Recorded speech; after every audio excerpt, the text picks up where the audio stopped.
पर विराजमान आज की सभा के सभा अध्यक्ष महोदय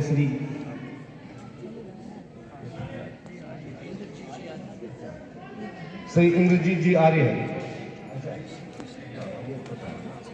और मंच पर ही विराजमान बड़ी सरलता और सौम्यता के प्रतीक, जिनका मैं अक्सर हिसार क्षेत्र में आकर के नाम सुनता रहता था, पर उनके दर्शन कभी नहीं हुए थे, भेंट कभी नहीं हुई थी।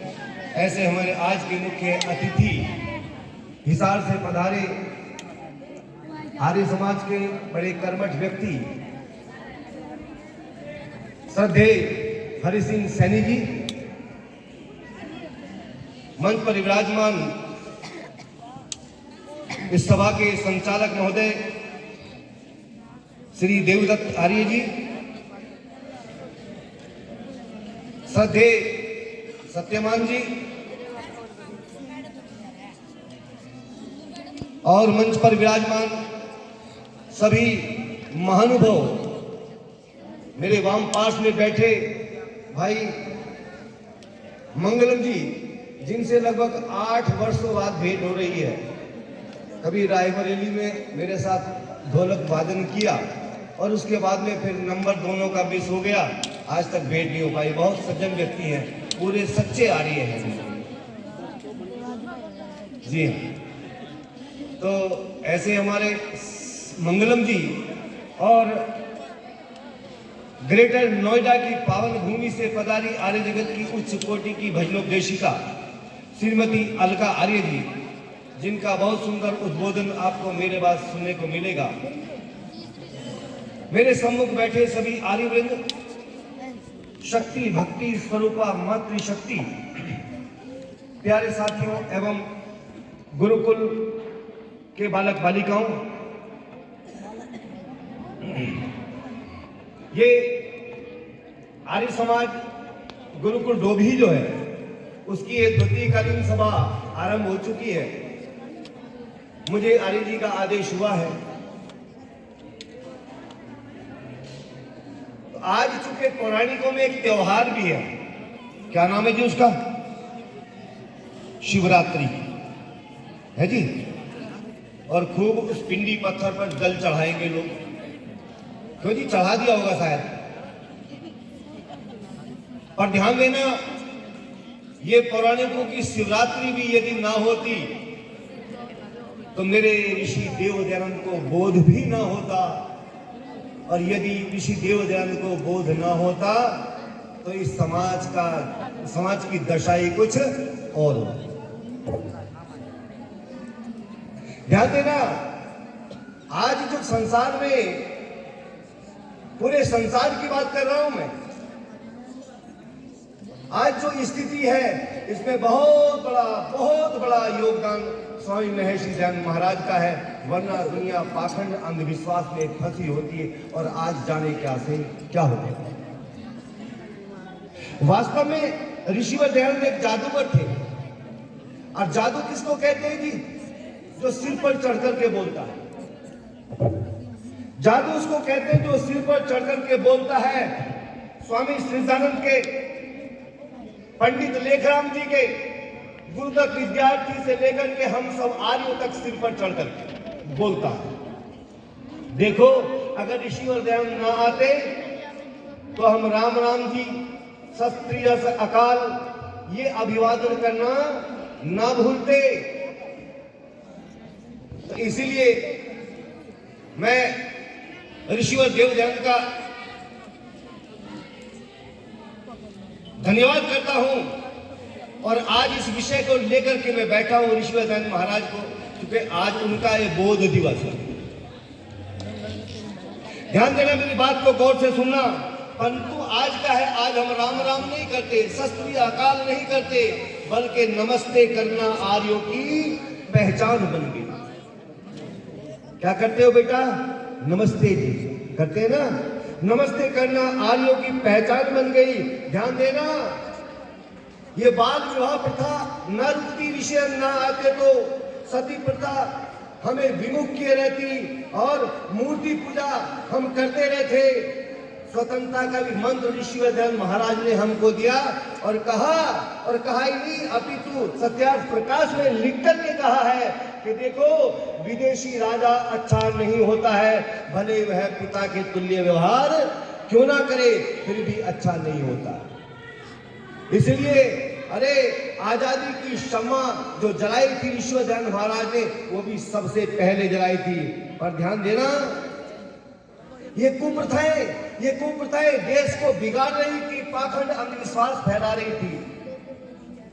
ऋषि दयानंद महाराज ने जब देखा, क्या देखा, अरे सती प्रथा का प्रचलन, पति अब बेटा देखो जो बात करे उनका नाम नोट कर लो और यहाँ ला के दे दो, फिर जो बात करेगा उसको यहाँ आधा घंटा भजन सुनाने पड़ेंगे। तैयार हो?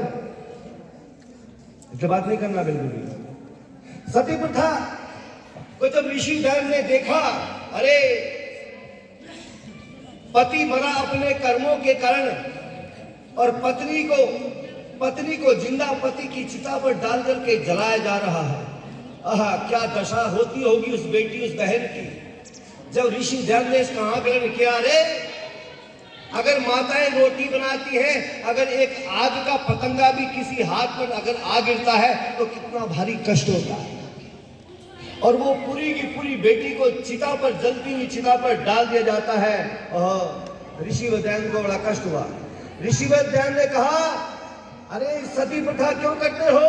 तो लोगों ने कहा ये हमारा धर्म है। बोले सती धर्म है? बोले जी हाँ सती धर्म है। तो फिर एक काम करो, एक दो सता धर्म भी तो करके दिखाओ।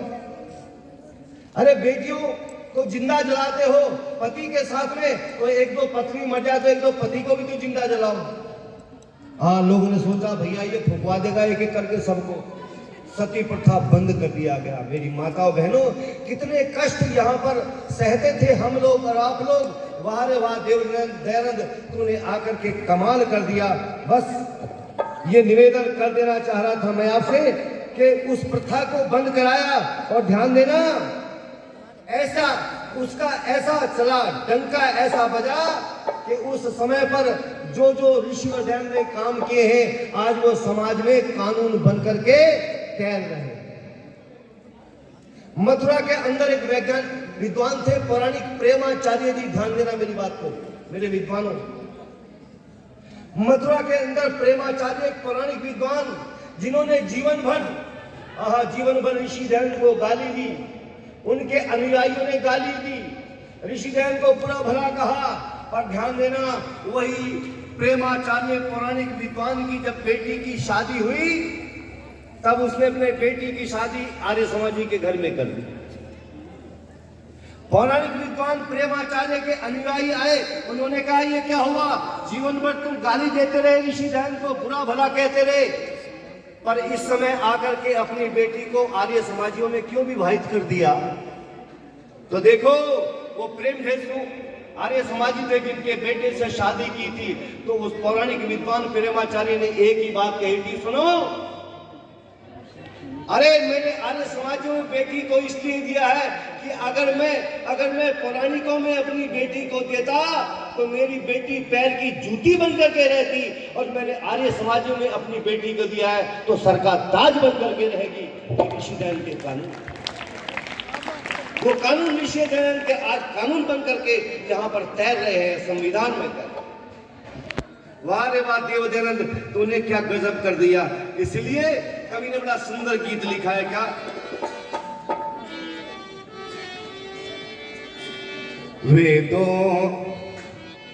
वेदों के राही दयानंद स्वामी तेरा जग में आना गजब हो गया। वेदों के राही दयानंद स्वामी तेरा जग में आना गजब हो गया। शिवरात्रि को सभी सो रहे थे, तेरा जाग जाना गजब हो गया। वेदों के राही दयानंद स्वामी तेरा जग में आना गजब हो गया।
छोटी उम्र में हुआ तू वैरागी,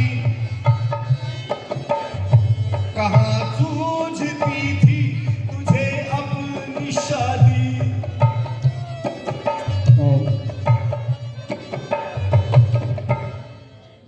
क्षमा।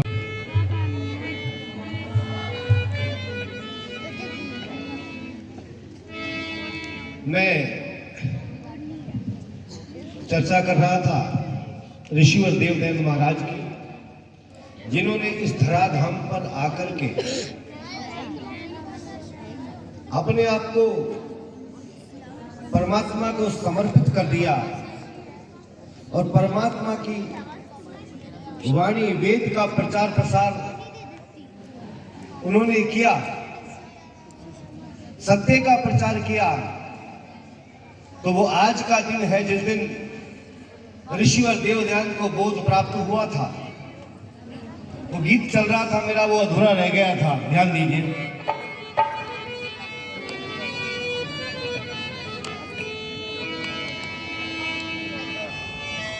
छोटी उम्र में हुआ तू वैरागी, छोटी उम्र में हुआ तू वैरागी, सारे कहाँ सूझती थी तुझे अपनी शादी, कहाँ सूझती थी तुझे अपनी शादी। प्रभु से मिलन की तड़प लेके दिल में तेरा घर से जाना गजब हो गया। वेदों के राही दयानंद स्वामी, तेरा जग में आना गजब हो गया।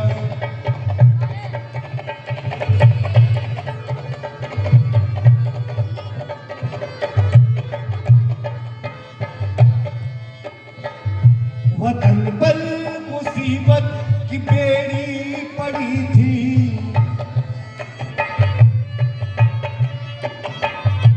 वतन पर मुसीबत की बेड़ी पड़ी थी, सारे वतन पर मुसीबत पड़ी थी। ऋषि द्वारा क्रांति की जलती चिंगारी, वतन में जलाना गजब हो गया। वेदों के राही दयानंद स्वामी, तेरा जग में आना गजब हो गया। शिवरात्रि को सभी सो रहे थे, तेरा जाग जाना गजब हो गया।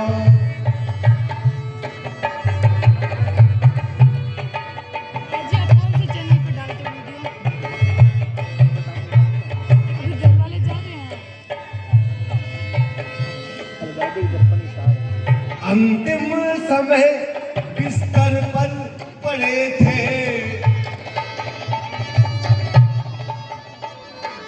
अंतिम समय बिस्तर पर पड़े थे, सारे बदन पर फफोले पड़े थे, सारे बदन पर फफोले पड़े थे।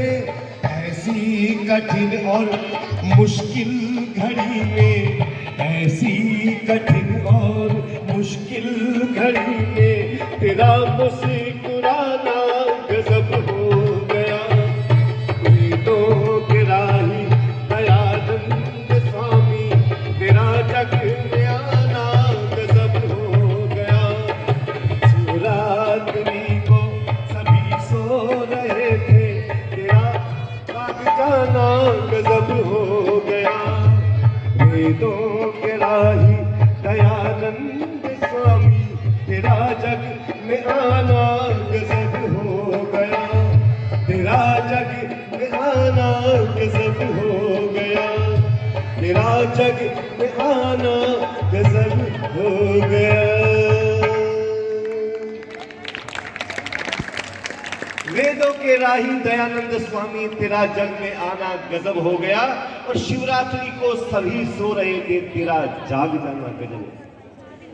सबने उस कहानी उस बात को पढ़ा है, सब जानते हैं कि शिवरात्रि के दिन वो मूल शंकर नाम का 10 वर्ष का बालक बैठा हुआ देखता है। पिताजी ने कहा कि रात्रि को शंकर भगवान आएंगे, चौकस रहना, डर मत जाना बेटा। लेकिन मेरे देव दयानंद को उस मूल शंकर को नींद कहाँ आने वाली थी, उन्हें तो दर्शन करने थे सच्चे शिव के। अर्धरात्रि को देखते हैं कि वो पिंडी पत्थर जो उस पर आकर के जो माल मसाला चढ़ा हुआ था, वो चूहे आ रहे हैं और उस पर घूम रहे हैं, मलमूत्र आदि कर रहे हैं। ऋषिवर देवदयानंद की आंखें खुल गई और कहा कि ये सच्चा शिव नहीं है, वो सच्चा शिव कोई और है, और सच्चे शिव की तलाश में निकल पड़े। मैं बता दूं आपको, उस ऋषिवर दयानंद ने ही कहा था कि बेटियों को पढ़ाओ, वरना लोग क्या कहते थे, नारियों को पढ़ने का अधिकार नहीं है। अरे वही देवदयानंद है जिसने इस बात को बढ़ावा दिया कि यत्र नान्यस्तु पूज्यन्ते रमन्ते तत्र देवता, यत्र दास्तु न पूज्यन्ते सर्वास् तत्र फलाते। ये वही देवदयानंद है जिसने कहा कि नारियों की पूजा करो, नारियों का सम्मान करो। और क्या कह दिया, नारी ही ब्रह्मा बभूविथा। अरे नारियों को पढ़ाओ, अरे गुरुकुल में पढ़ाओ। और देखो ये गुरुकुल की शिक्षा प्रणाली तब से अभी तक चली आ रही है। और कल को मैं कुछ विशेष इस पर रखने वाला हूँ, ध्यान देना। ये परमपिता परमात्मा की असीम कृपा रही कि इस नारी जाति को डूबने से पहले ऋषिवर देव दयानंद को बुद्धि दे दी, और उन्होंने पूरे संसार का भ्रमण करके इस नारी जाति की लाज को बचाया है। बस ये बात कहकर के अपनी वाणी को विराम दे रहा हूँ। एक छोटा सा भजन बस सुन लीजिए, उसी से आप समझ जाएंगे कि ऋषिवर दयानंद ने क्या किया।